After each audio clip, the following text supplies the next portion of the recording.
I frankly think it's a tragedy in America that the small investor has been convinced by the media, the print media, the radio, the television media, that they don't have a chance. That they don't, the big institutions with all their computers and all their degrees and all their money have all the edges, and it just isn't true at all. And when they're convinced, when this happens, when this occurs, people act accordingly. When they believe it, they buy stocks for a week, and they buy options, and they buy the Chile fund this week, and next week it's the Argentina fund, and they get results proportionate to that kind of investing. And that's very bothersome. I think the public can do extremely well in the stock market on their own. I think the fact that institutions dominate the market today is a positive for small investors. These institutions push stocks on usual lows, they push them on usual highs. For someone that can sit back and have their own opinion and know something about an industry, this is a positive. It's not a negative. The single most important thing to me in the stock market for anyone is to know what you own. I'm amazed how many people own stocks. They would not be able to tell you why they own it. They couldn't say in a minute or less why they own it. Actually, if you really press them down, they'd say, the reason I own this is the sucker's going up. I mean, that's the only reason. That's the only reason they own it. And if you can't explain, I'm serious, you can't explain to a 10-year-old in 2 minutes or less why you own a stock, you shouldn't own it. And that's true, I think, about 80% of people that own stocks. And this is the kind of stock people like to own. This is the kind of company people adore owning. This is a relatively simple company. They make a very narrow, easy to understand product. They make a 1 megabit SRAM, CMOS, bipolar risk, floating point data I/O array processor with an optimizing compiler, a 16 dual port memory, a double diffused metal oxide semiconductor monolithic logic chip with a plasma matrix vacuum fluorescent display. It has a 16-bit dual memory. It has a Unix operating system, 4 Whetstone megaflop polysilicon emitter, a high bandwidth, that's very important, 6 gigahertz, double metallization communication protocol, an asynchronous backward compatibility, peripheral bus architecture, 4-wave interleave memory, a token ring interchange backplane, and it does it in 15 nanoseconds of capability. Now, if you own a piece of crap like that, you will never make money. Never. Somebody will come along with more whetstones or less whetstones or a bigger megaflop or a smaller megaflop. You won't have the foggiest idea what's happened. And people buy this junk all the time. I made money in Dunkin' Donuts. I can understand it. When there was recessions, I didn't have to worry about what was happening. I could go there and people were still there. I didn't have to worry about low-priced Korean imports. I mean, I just didn't have, you know, I can understand it. And you laugh. I made 10 or 15 times my money in Dunkin' Donuts. Those are the kind of stocks I can understand. If you don't understand it, it doesn't work. This is the single biggest principle. And it bothers me that people are very careful with their money. The public, when they buy a refrigerator, they get a Consumer Reports. They buy a microwave oven, they do that. They ask people what's the best kind of radar range or what kind of car to buy. They do research on apartments. When they go on a trip to Wyoming, they get the Mobile Travel Guide, or California. When they go to Europe, they get the Michelin Travel Guide. People will hear a tip on a bus on some stock, and they'll put half their life savings in it before sunset, and they wonder why they lose money in the stock market. And when they lose money, they blame it on the institutions and program trading. That is garbage. They didn't do any research. They bought a piece of junk. They didn't look at the balance sheet, and that's what you get for it. And that's what we're being driven to, and it's self-fulfilling. The public does terrible investing, and they say they don't have a chance. It's because that's the way they're acting. I'm trying to convince people there is a method. There are reasons for stocks that go up.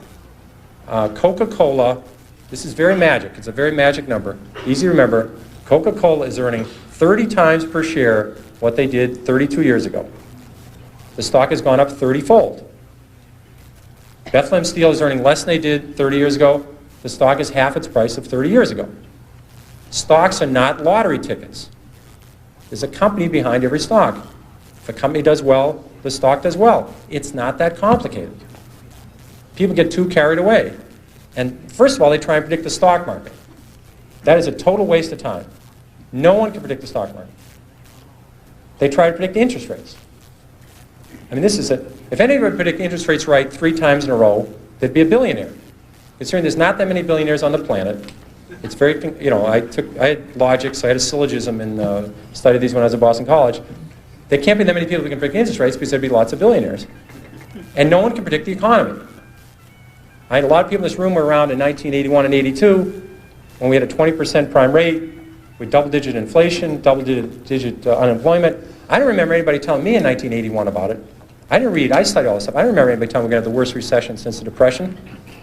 So what I'm trying to tell you, it'd be very useful to know what the stock market's going to do. It'd be terrific to know that the Dow Jones average a year from now would be X, that we're going to have a full-scale recession, or interest rate's going to be 12%. That's useful stuff. You never know it, though. You just don't get to learn it. So I've always said, if you spend 14 minutes a year on economics, you've wasted 12 minutes.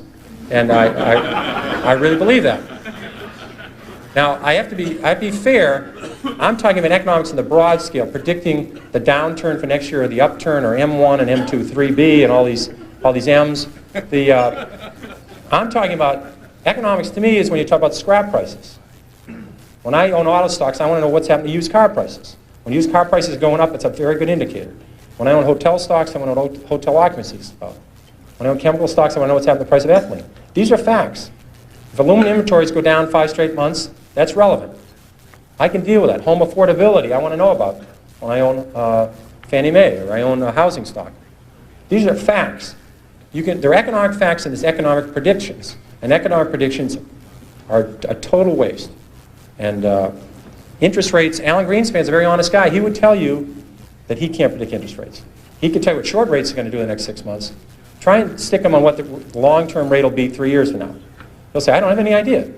So how are you, the investor, supposed to predict interest rates if the head of the Federal Reserve can't do it? So I think that's, but you should study history, and history is the important thing you learn from. What you learn from history is the market goes down. It goes down a lot. The math is simple. There's been 93 years a century. This is easy to do. The market's had 50 declines of 10% or more. So 50 declines in 93 years. About once every 2 years, the market falls 10%. We call that a correction. That means, that's a euphemism for losing a lot of money rapidly. But we call it a correction. And so 50 declines in 93 years, about once every 2 years, the market falls 10%. Of those 50 declines, 15 have been 25% or more. That's known as a bear market. We've had 15 declines in 93 years. So every 6 years, the market's going to have a 25% decline. That's all you need to know. You need to know the market's going to go down sometime. If you're not ready for that, you shouldn't own stocks. And it's good when it happens. If you like a stock at 14 and it goes to 6, that's great. You understand the company, you look at the balance sheet and they're doing fine, and you're hoping to get to 22 with it. 14 to 22 is terrific. 6 to 22 is exceptional. So you take advantage of these declines. They're going to happen. No one knows when they're going to happen. It would be people tell you about it after the fact that they predicted it, but they predicted it 53 times. And so you can take advantage of the volatility in the market if you understand what you own. So I think that's the key to element. Another key element is that you have plenty of time. People are in an unbelievable rush to buy a stock. I'll give you an example of a well-known company. Walmart went public in October of 1970. 1970 went public. Already had a great record. It had 15 years performance, great balance sheet. You could have waited 10 years saying you're a very conservative investor. You're not sure this Walmart can make it. You want to check. You see them operate in small towns. You're afraid they can only make it in 7 or 8 states. You want to wait till they go to more states.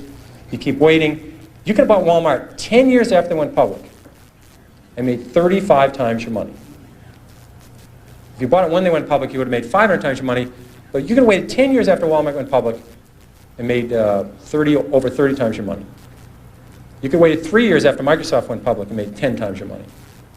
Now, if you knew something about software, I know nothing about software. If you knew something about software, you would have said, these guys have it. I don't care who's going to win, Compaq, IBM. I know who's going to win Japanese computers. I know Microsoft, MS-DOS is the right thing. You could have bought Microsoft. Again, I'm repeating myself, stocks are not a lottery ticket. There's a company behind every stock. And you can just watch it. You have plenty of time. People are in an amazing rush to purchase a security. They're out of breath when they call up. You don't need to do this.